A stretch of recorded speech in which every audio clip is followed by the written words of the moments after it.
જય યાદવ, જય માધવ, દેવું આહિર, સાતલપુર. એટલે આજે હું વિડીયોના માધ્યમથી હું કોળી સમાજના આગેવાનોને સમજાવવા માંગુ છું. એમને એ કહેવા માંગુ છું કે તમે આજે ઉશ્કરવાની કોશિશ તમારી રાજનીતિ જે કરી છે ને, તો તમારા કોળીયાઓને સમજાવી દો, અમુક ખહુરિયાઓને, ગલુડિયાઓને, કે તમે અભદ્ર ટિપ્પણી ન કરો તો મહેરબાની કરીને સારું. નકા જેટલી આ રે અભદ્ર ટિપ્પણી કરશે, ખોટી અમને ફોન કરીને ગાળું આપે છે, મા બેન અમે ગાળું આપે છે, માથે ખોટી કોમેન્ટો કરે છે. આના મેન મુદ્દો એક હશે પિન્ટુ કોહલી અને બે મેન હીરા સોલંકી, પરસોત્તમ રામ અને એના આને કેવા આગેવાનો. એટલે આના મુદ્દા ઈ હશે. એટલે તમે ઉડતા તીર નાની સમાજને હું કહું છું કે આના લારે ઉડતા તીર લેવાનું બંધ કરી નાખો અને ખોટી રીતે આવડોલે અમારી સમાજને ટાર્ગેટ કરી લડવાની કોશિશ ન કરાવો. અને જો લડવું હોય અને આ માર્ગ તમારે અપનાવવો હોય તો ખોટા જે સહારા લઈને બેઠા છો ને અમુક ને જે ફેક આઈડી માંથી જે કરી રહ્યા ને એ લુખાઓને પણ હું કહું છું, એ કોઈ પણ જ્ઞાતિના હોય. એમાં મને ખબર છે અમુક કોળી સમાજના નથી, ખોટા ફેક આઈડી માં દે રહ્યા. એ કોઈ પણ સમાજના હોય એને કઈ ફેક આઈડી માંથી ન કર અને દેવું હોય ને લડવું હોય ને તો આના માથે મારું તને ચોદીને એક ફેરા ભેગો મર.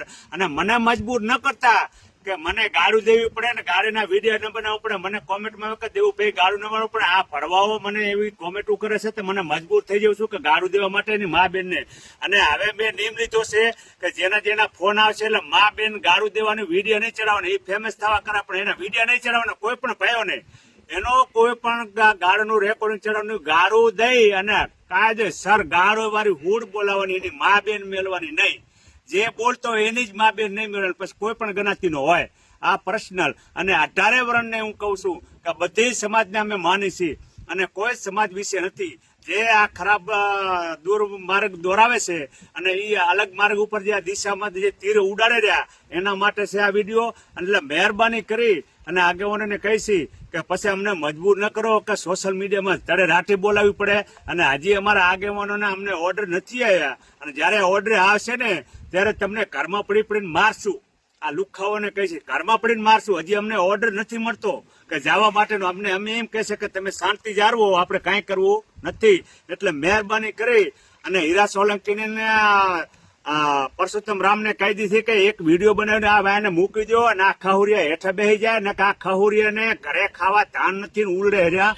અને પિન્ટુને ઘરે માલુકા ઓલું છે નહીં રેવા સાપડું. અને પાછો એમ કે છે કે જાહેરાતના હપ્તા 2 ગાડીના ચડી ગયા. હવે તારા ઘરમાં પતરા ચડાવવાના પૈસા નથી. તું શું કહે ખહુર ભાડાની લુગડીની મંડ વ્હાઈટ પહેરીને હું ભાવનગર પોગી ગયો અને કોકની સીટ માંથી બેઠો. આવો ગાડીઓ આવો, એમાં 50% ગાડી તો કોકની ભાડાની ગાડી છે. શું નવરું આવું દેખાવ કરતા હશો?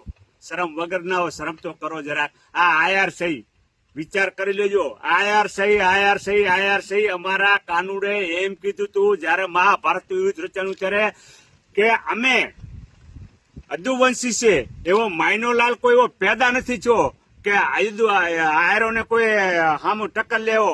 અને જયારે ચાઇનાને પાછું પાડ્યું હતું ત્યારે હો આયર હતા. અત્યારે ચાઇના વાળા એમ કહેશે કે આદુવંશી જો 36 કોટા આયર હત ને તો શું થાત તમારી હાલત. તો પણ આ તો ખાલી હો જ હતા.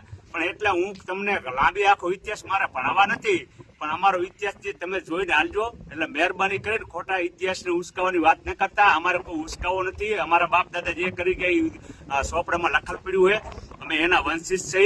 અને કોઈ પણ આ જે બીજી સમાજના અમુક જે ગાંઠ કરે છે ને એને હું જણાવું એક આઈડીમાંથી કે તમારી માને તું ઘરે બેસી જાજો અને કે મને મા બેન ગાળું દેવામાં મજબૂર ન કરતા.